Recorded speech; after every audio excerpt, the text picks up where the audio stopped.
Top 10 Tremendous Wastes of Money. Many a wistful and wishful discussion begins with some version of that sentiment, uttered with the understanding that we'd put our good fortunes to good use. We'd travel, we'd invest, we'd retire.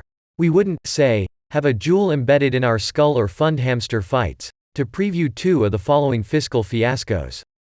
From the profligate to the unprofitable to the just plain stupid, here are 10 examples of money most of us would have spent far more responsibly.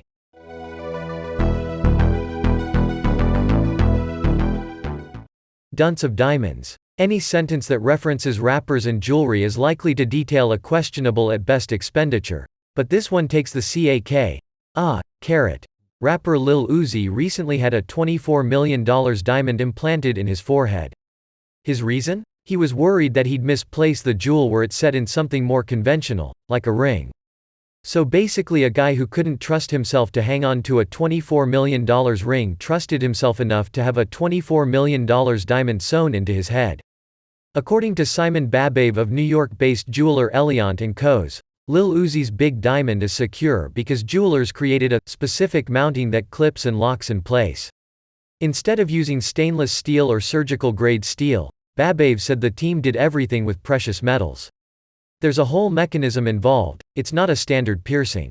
A specific piece and part were both engineered with millimeter precision to get this put on him, he said. That's a lot of brainpower for something so brainless. Reassuringly, Babaev insists that an expert team put their heads together before gorilla gluing a jewel into this humble gent's head. We made sure that prior to getting anything done that Uzi brought someone in to consult on everything. We didn't just do this randomly. And don't worry, said Babaev, the procedure is not dangerous. As long as you maintain it well and have good upkeep, it's perfectly fine. It's as safe as any other piercing. Babaev did not comment on the safety of someone inevitably cutting Lil Uzi's head open while he sleeps to steal a $24 million diamond.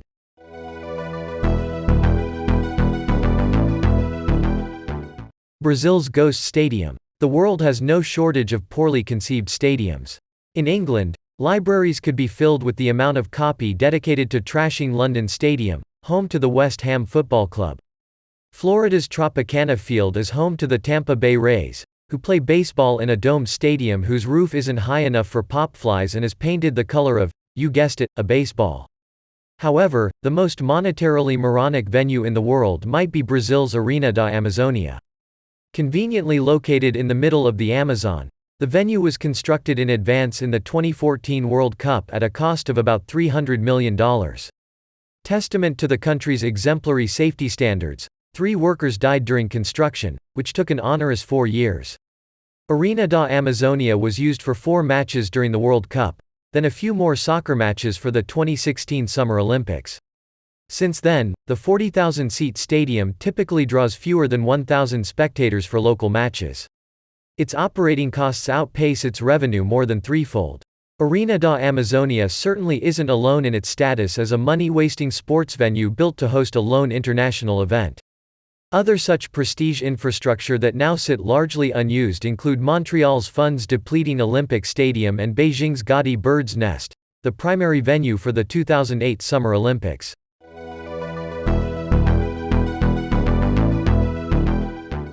Rodent Wrestling. For more than 2 decades, researchers at Northwestern University in Illinois received National Institutes of Health funding to watch hamsters fight each other. The project, which is probably even cooler if you're stoned, was reportedly granted more than $3 million, including over $300,000 in 2015 alone. That's a hell of a lot of rodent Royal Rumbles.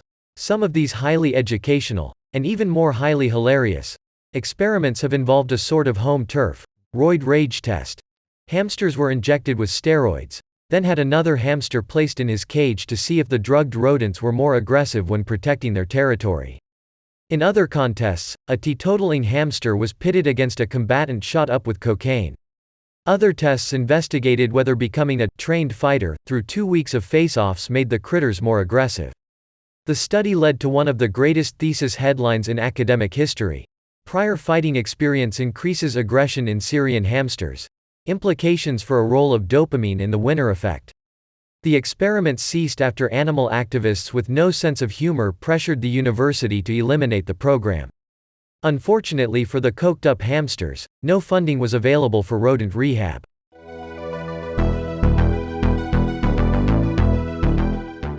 Crippling college debt? Thy name is mud. The two most expensive universities in the United States are the University of Chicago and Columbia. Both are top 10 academically accredited, write-your-own-ticket institutions, meaning a degree from either gives graduates such tremendous advantages that shelling out north of $300,000 for a 4-year diploma turns into a sound investment. The third most expensive college is another household name instantly recognizable for its academic excellence. Oh wait, sorry. It's Harvey Mudd College, a $79,539 per year institution of higher learning that few people have ever heard of. Granted, Harvey Mudd College has a specialty. Its curriculum focuses largely on science and engineering. Still, plenty of colleges with more recognizable names offer such programs, without the risk of a would-be employer glancing at a graduate's resume and thinking, "He went where now?" An honorable mention goes to Scripps College, an all-women's school whose $77,588 annual tuition makes it the sixth most expensive in America despite a similar lack of notoriety.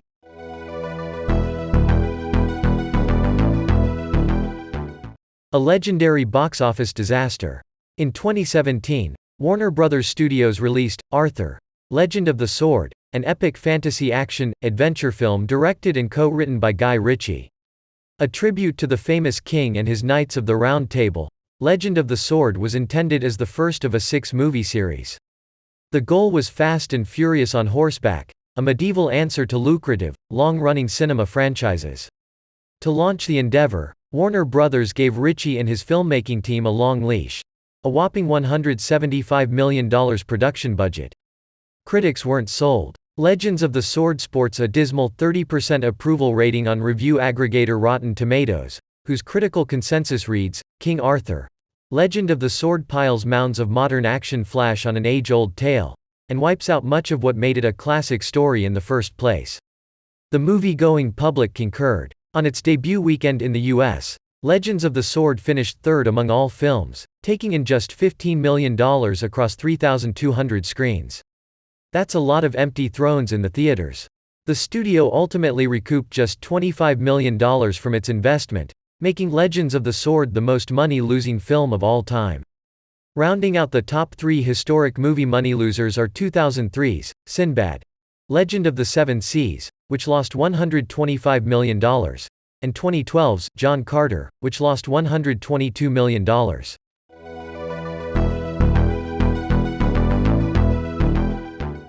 Dumpster diving for dividends. In 2013, James Howells, an IT worker living in the UK, was cleaning out his house.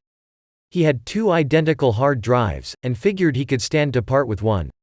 He drove to the landfill in Newport, South Wales and discarded it. Howells was an early adopter of the cryptocurrency Bitcoin. Amassing 7,500 Bitcoins when it was new and inexpensive, he'd stashed his crypto cash onto a hard drive as an investment. Fortunately for Howells, by 2013 each Bitcoin was worth $17,000, meaning he was cyber-sitting on a nest egg of over $125 million. Unfortunately for Howells, the cryptographic, private key, needed to access his Bitcoin windfall was in, you guessed it, the hard drive he just dropped at a landfill. 8 years later, Howells' trashed trove is worth an eye-popping $280 million. To this day, local authorities have refused his pleas to search the landfill in search of his buried treasure, citing environmental and funding concerns. Attempting to alleviate the latter issue, Howells has offered to donate 25% of the haul, some $71 million, to a COVID relief fund for the city if he manages to dig up the hard drive. As of late January, the Newport City Council has rejected Howells' 9-figure scavenger hunt, with no signs of budging. The cost of digging up the landfill, storing and treating the waste could run into millions of pounds, without any guarantee of either finding it or it still being in working order, a town council spokesman said. Howells, it seems, is shitcoin out of luck.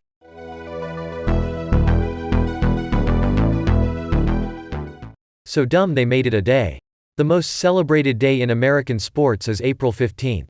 That's the date in 1947 that Jackie Robinson took the field as a Brooklyn Dodger, breaking baseball's color barrier and truly making the game America's national pastime. The most mocked day in American sports is probably July 1st. That's the day that, each year, the New York Mets pay a player more than $1 million, despite the fact that he hasn't played a game this century. The story goes like this: by 1999, the Mets had pretty most had it with Bobby Bonilla, a big money bust who never lived up to his hype. The team decided to part ways with the aging third baseman, despite still owing him $5.9 million for the upcoming 2000 season. But instead of simply buying out his contract and being done with him, the Mets opted for an arcane agreement in which payments would be deferred until 2011, as if $6 million would make or break a franchise worth $500 million per 2002 figures. The deferment included an 8% annual interest accruement. As a result, Bonilla has received about $1 million each July 1st, known throughout baseball as Bobby Bonilla Day, since 2011, and will continue to receive annual installments until 2035. Upon the deal's completion, Bonilla will be 72 years old and the Mets will have paid out nearly $30 million to defer $5.9 million.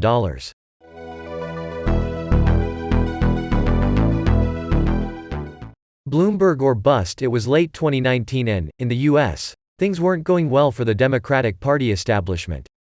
The assumed frontrunner, former Vice President Joe Biden, was underperforming in both debates and polls, opening the door for socialist Bernie Sanders to have a path to the presidential nomination.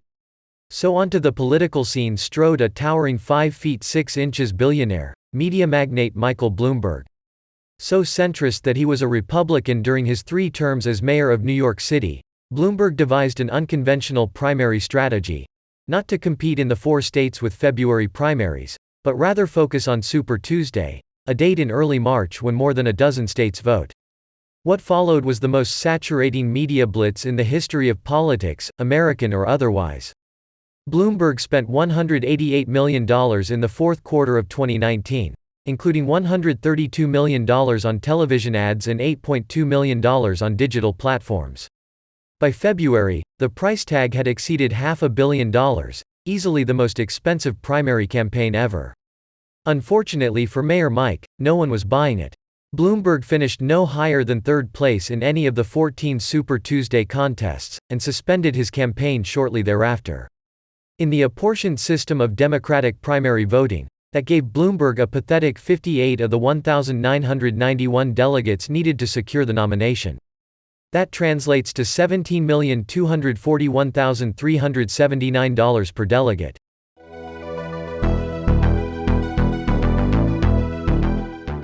Fast track to the poorhouse. In 2008, California announced an ambitious project, a decade-long infrastructure initiative to link its 2 most prominent cities, Los Angeles and San Francisco, by high-speed rail.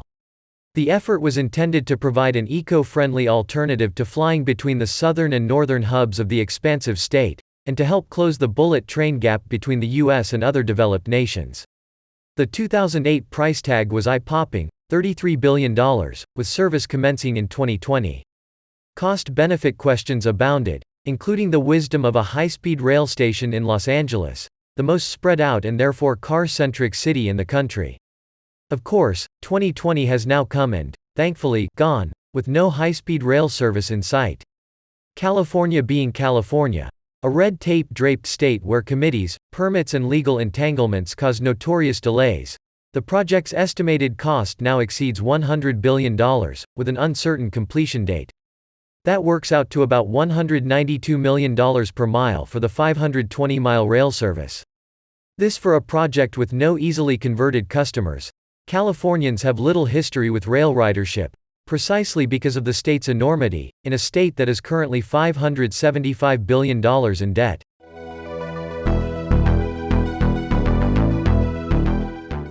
$1 trillion paperweight. It's a bird. It's a plane. It's a, wait, yeah, it's a plane. Only it doesn't go anywhere and cost more than $1 trillion to develop. In late February, the U.S. Air Force admitted what had long been suspected. A warplane more than 2 decades in the making was a dud. In the 1990s, the Air Force began designing a next-generation fighter jet designed to be lighter and more sophisticated than its predecessors. The goal was to replace the existing fleet of Cold War-era F-16 fighter planes. Then the USA's notorious military-industrial complex happened. Over far too much time, The lightweight replacement fighter got heavier and more expensive as the Air Force and lead contractor Lockheed Martin packed it with an endless array of bells and whistles.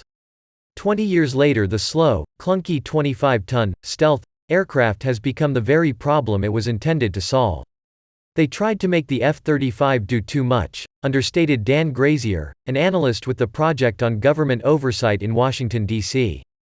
The final price tag for this bloated bust approached an astounding $1.7 trillion. That's enough to give each of the more than 330 million living Americans $5,000 in cash. Up next is more of the same. In a profligate nod to 90s nostalgia, Air Force Chief of Staff General Charles Brown Jr. just announced plans to design a lightweight fighter jet to replace the existing fleet of Cold War-era F-16s. See Ya in 2040, General.